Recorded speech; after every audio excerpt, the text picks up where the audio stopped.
I wasn't supposed to be in any of the photos. That's what he said to me the night before the rehearsal dinner. Not in the group shots, not in the candid ones, not even in the distant background where someone might accidentally catch me smiling. I remember standing there in my navy blue dress, the one I'd had tailored just for this event, with my hands trembling around the hem and my heart stuck somewhere between disbelief and humiliation, as my own brother looked me dead in the eyes and said, "No offense, Mia, but your face brings down the aesthetic."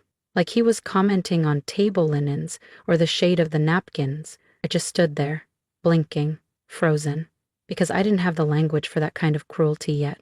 Not from someone who used to braid my hair when Mom was working nights. Not from the boy who once punched a kid in the 4th grade for calling me lanky. It wasn't just the words that gutted me. It was the indifference in them. The offhandedness. Like he hadn't even thought twice before choosing to hurt me. And maybe that was the worst part. How easy it was for him. How quick. How casual. I remember walking away from the conversation like I was underwater, nodding and smiling and pretending I understood while something deep inside me folded in on itself like a paper house in rain. Later that night, in the guest room of the Airbnb they stuck me in across town, I stared at my reflection under that sterile bathroom light, tracing every feature he had decided was unworthy of being seen, whispered, "You don't get to erase me," even though I didn't believe it yet. When I got back to the venue the next morning, smiling like nothing had happened, no one noticed, not even his fiancé, perfect little Danielle with her French twist and camera-ready cheekbones, who hugged me and said, "I'm so glad you're here," with a voice like satin soaked in vinegar. I smiled back and said, "Me too," because I'd decided something on the drive over, something that cracked like lightning through the shame he tried to hand me. Something he'd never see coming. Not revenge, not exactly, but a reclamation, a plan, the kind that doesn't make noise when it enters the room but rearranges the furniture by the time it leaves. It started with showing up, not in spite of what he said, but because of it. Because sometimes the best way to answer someone who tries to erase you is to take up space so gracefully they choke on the silence you leave behind. I wasn't going to argue, or plead, or perform. I was going to smile. The kind of smile they'd never forget.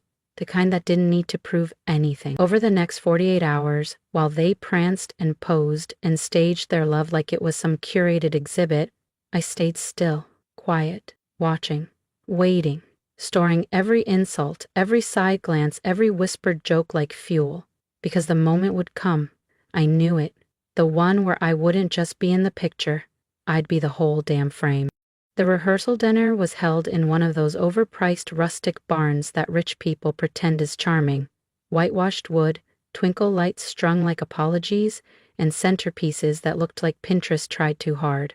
And I arrived exactly on time, not early enough to be roped into setup, not late enough to be rude, just deliberate, precise, and when I stepped through the doors, all eyes flicked toward me and then just as quickly away, like I was a smudge on an otherwise perfect canvas. And I saw my brother across the room in a tailored gray suit laughing with Danielle's parents, not a trace of discomfort on his face, no hint that less than 24 hours earlier he'd told me to stay out of the camera's frame like my very presence might ruin the shot.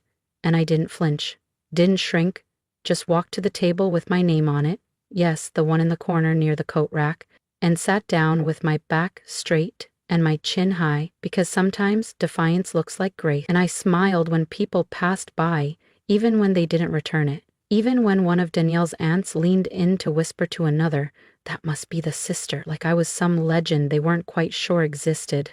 One by one, full of perfectly curated anecdotes and cloying praise, and I clapped for each one, like it didn't sting to sit there, invisible in the glow of a family I used to believe in.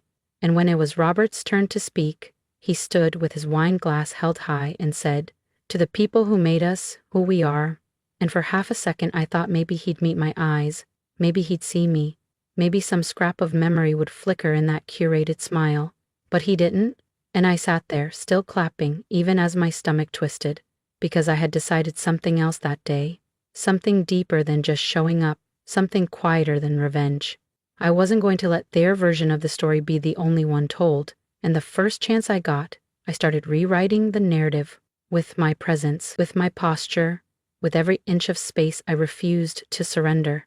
And when the photographer made her rounds, I didn't duck or shy away. I leaned in, chin lifted, smile soft and unbothered, because I knew what Robert didn't. That the lens doesn't just capture beauty, it captures power. And while Danielle preened and posed like she was auditioning for a bridal magazine, I stayed in the background, steady, unshaken, timeless. And after dinner, when the toast faded and people started loosening their collars and spilling wine on their smiles, I stepped outside for air, and the night was cool and quiet, the kind of quiet that fills your lungs like permission. And I looked up at the stars and whispered, "You called me ugly, but I've never felt more radiant." And I meant it, not because I was suddenly confident, not because the hurt was gone, but because for the first time in years, I wasn't waiting for someone else to see me. I saw myself. And that was the beginning of everything. The morning of the wedding came wrapped in a golden hush, the kind that pretends to be peace but only exists because everyone's afraid to say the wrong thing. And I woke up early in the little Airbnb they stashed me in like a forgotten box, clean, sparse, anonymous. And I made tea in silence, letting the steam fill the kitchen like breath I'd been holding for months, because I knew what the day would be, a parade of curated moments and fake grace. A stage where everyone had their lines memorized except for me, and I didn't mind, because I wasn't there to follow the script. I was there to flip it. And when I got dressed, black jumpsuit, red lipstick, silver earrings that caught the light just enough to be noticed, I didn't ask if it was appropriate. I didn't wonder if I was overdressed. I just decided to wear the kind of confidence you can't borrow. And when I walked into the venue, heads turned, not all at once, not dramatic, but gradually, like they were adjusting to a new focal point they hadn't expected, and I felt it, the shift, the tension, the quiet acknowledgement that I wasn't disappearing on cue. Robert looked over from across the aisle, his jaw clenched just slightly, like he wasn't sure if he should smile or scowl, and I gave him nothing, just a glance, neutral, unreadable, the kind of look that says you're not worth the weight you once carried. And I took my seat in the middle row. Not in the back where they wanted me, not in the front where they feared me, but right where I chose, because placement isn't just about chairs, it's about power. And when the music started and Danielle walked down the aisle in her designer gown, I didn't roll my eyes, I didn't scoff, I watched, calm, detached, like I was studying a performance I'd already seen the ending to. And when the vows began, I listened as Robert said things like loyalty and forever, and loving you for exactly who you are. And I didn't laugh, didn't scoff, didn't flinch, because the irony was loud enough on its own. And when they kissed and the room erupted in applause, I clapped too, slow and deliberate. And when they recessed back up the aisle, Danielle smiled at everyone but skipped me, her eyes flickering past mine like I was a crack in the veneer she didn't want to admit was spreading, and that was fine. Acknowledgement from her was never the goal. What mattered was the glance Robert gave me over his shoulder, quick and sharp, the kind of glance a man gives when he realizes the shadow he tried to banish is still there, elegant, poised, and completely unbothered. And later, at the reception, when everyone was buzzing with champagne and surface-level laughter, I danced once, alone. Just a short, graceful sway to an old Nina Simone song they'd thrown on as background noise. And I moved like someone who remembered herself, like someone who didn't need approval to exist. And I saw people watching, whispering, wondering, and I smiled, because this was always the plan. Not revenge, not spectacle, but presence, undeniable and unforgettable. And I knew the real moment was still coming, the one that would leave a mark, but for now, this was enough, to be seen, to be steady, to be the storm they didn't know they invited. It was during the toasts that the real unraveling began, the part no one planned for, because drunk truth is always louder than curated love. And by the time Robert's best man stood up, his college roommate with too much gel in his hair and too little tact in his mouth, there was already a shift in the air, the kind that prickles at your spine before anything even happens. And I sat perfectly still with my glass of sparkling cider, because I don't drink at weddings anymore, not since I learned how much clearer things look when you stay sober in a room full of liars.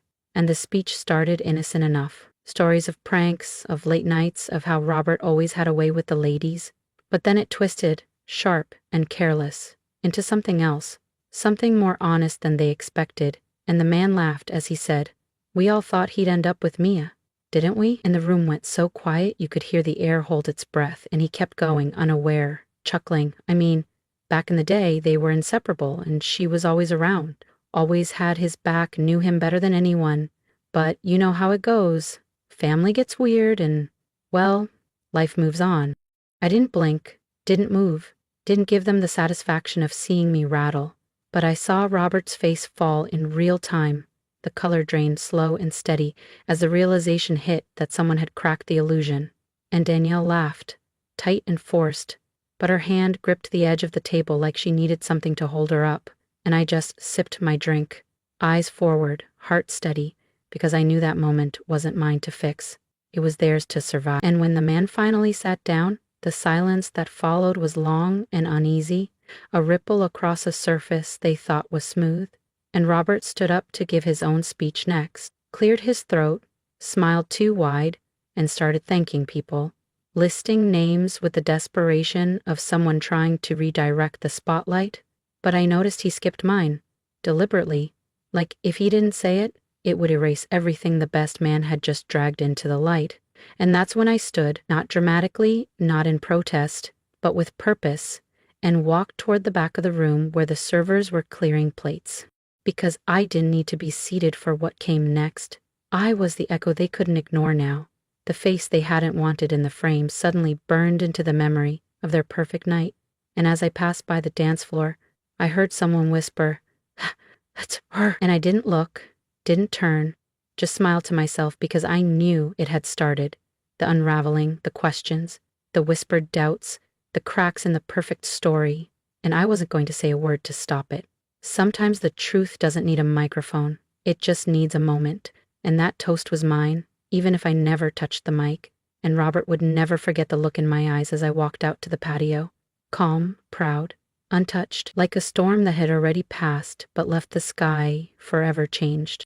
I stayed on the patio long enough to feel the breeze shift, long enough to watch the servers light tiny candles on every outdoor table like they were trying to convince the night it was still soft, still sacred, still whole. But inside I knew better. Inside that room the illusion had already cracked, and the weight of what wasn't said was thick enough to chew. And I sat by the railing, ankles crossed, dress unwrinkled, sipping what was left of my drink like it was a crown. Because power doesn't always come from raising your voice. Sometimes it comes from knowing when not to speak. And when the photographer came outside, camera swinging from her neck, she paused when she saw me, like she wasn't sure if I belonged in the next round of shots, and I gave her the smallest nod. Not permission exactly, just acknowledgement, and she raised the camera and said, "Hold still." And I did. Face tilted slightly toward the fading sun, smile just shy of polite, and that flash captured everything. Dignity, defiance, grace. That didn't need to apologize for being uninvited. I knew that photo would live somewhere, tucked into a file she'd scroll past months later and wonder why it stuck with her. And that was enough for me, because sometimes presence is its own revenge. And 20 minutes later, Robert came out, jacket off, sleeves rolled, the sweat of shame clinging to his neck like a necklace he couldn't take off.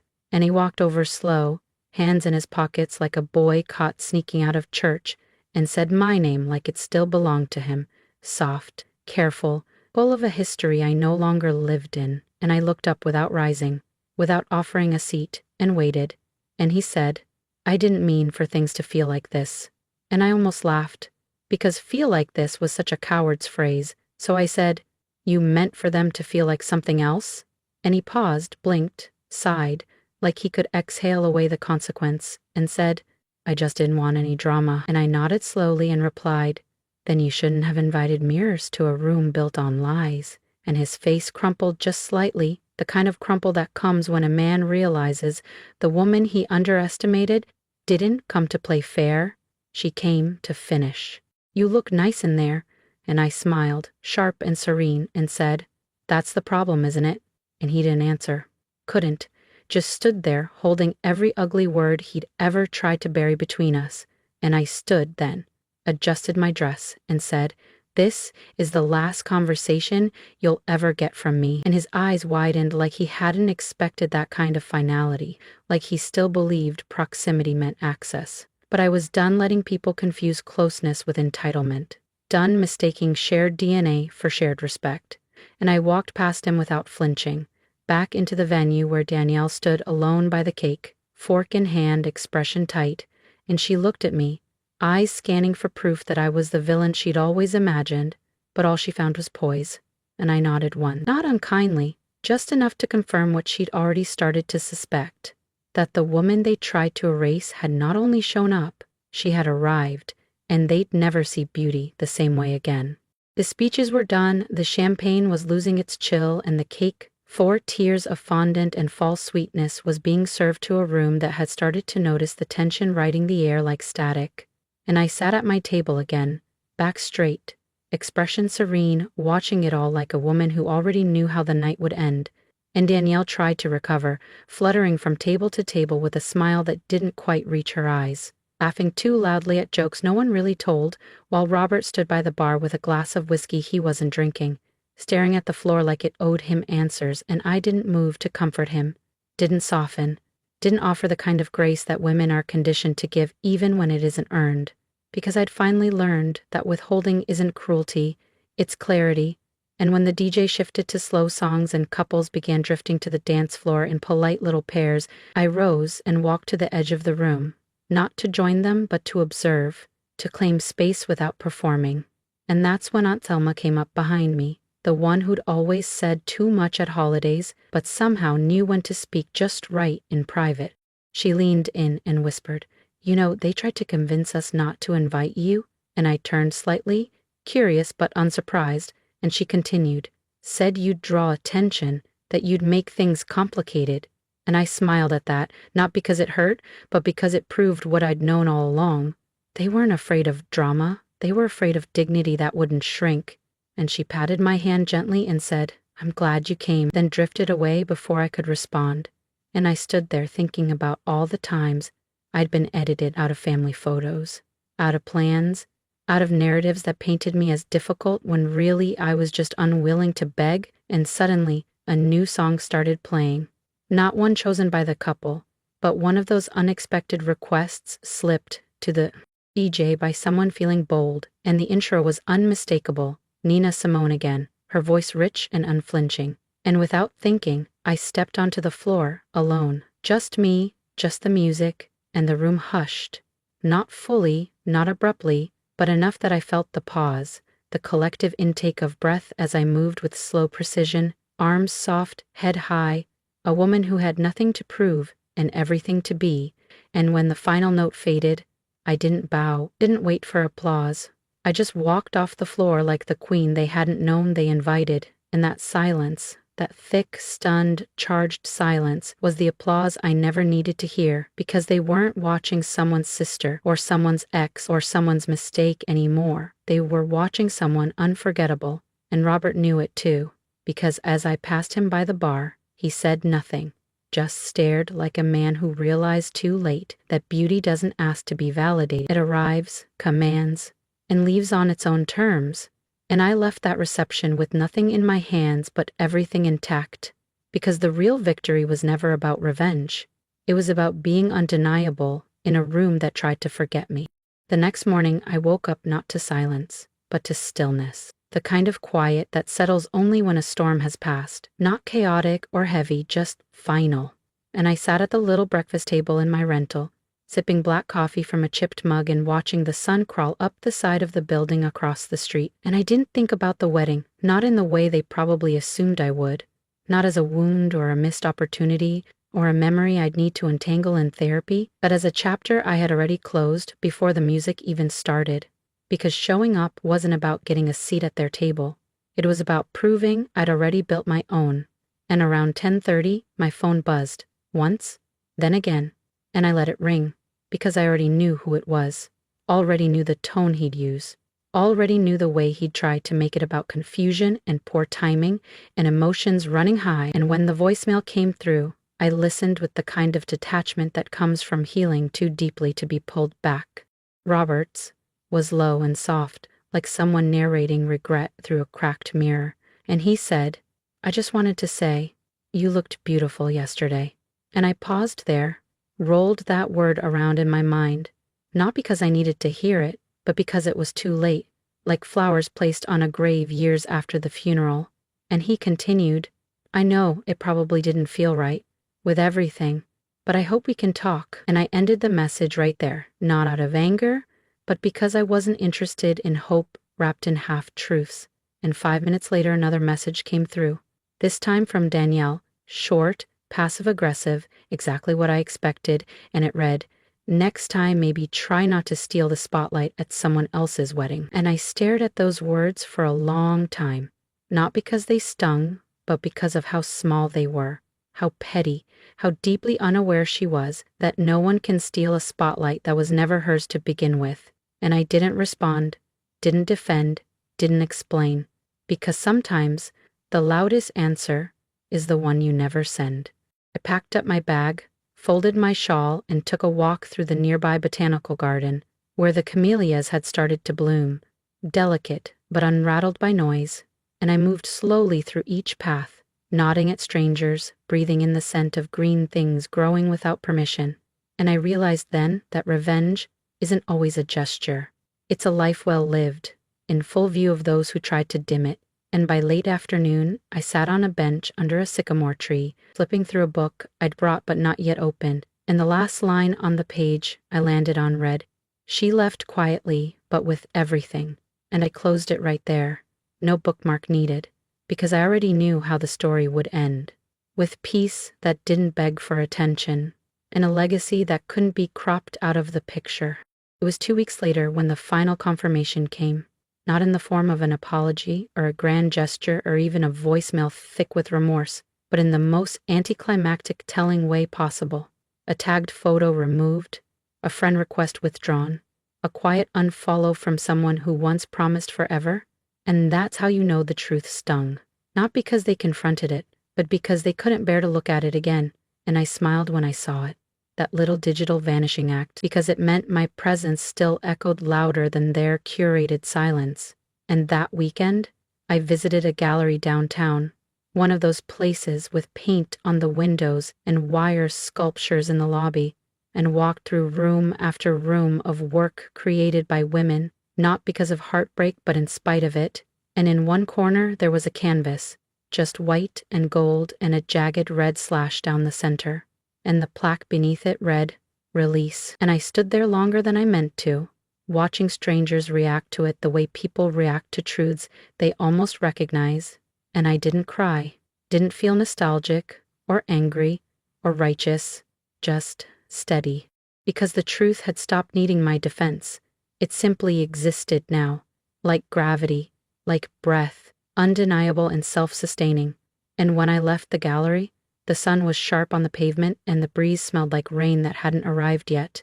And I walked home, slow, past the old bakery, where Robert once said I smiled too big for someone without makeup on, past the coffee shop where Danielle used to hold court with her performative kindness. And I didn't flinch, didn't look through windows, didn't check my reflection. I just walked because I had finally outgrown the habit of shrinking for other people's comfort. And that evening I lit a candle, jasmine and vetiver, soft and clean, and sat on my balcony with Tyler, who now visits every Sunday without needing an excuse, and he asked if I ever thought they'd change. His father, his new stepmother, the rest of the family who stood by watching it happen. And I thought about it for a moment, long enough to respect the weight of the question, and then said, "People don't change when they're comfortable, baby. They change when they're left." And he nodded slowly, like he was storing that for later. We sat together in the quiet, watching the light dim behind the rooftops, and I realized this calm, this earned silence, this choice to live wide open, was the real ending, not the wedding, not the whispers, not even the toast that unspooled their perfect night, but this quiet freedom, this peace that stayed. And as the first stars blinked into view, I finally let go of every version of me that had once begged to be included. Every woman I had been in rooms that asked her to disappear, and I raised my glass, just water, nothing fancy, and whispered, "To the woman who didn't need a spotlight to shine." And I knew, without a doubt, that he would remember me, not for how I entered that wedding, but for how I left, unapologetically, unmistakably, and entirely on my own terms.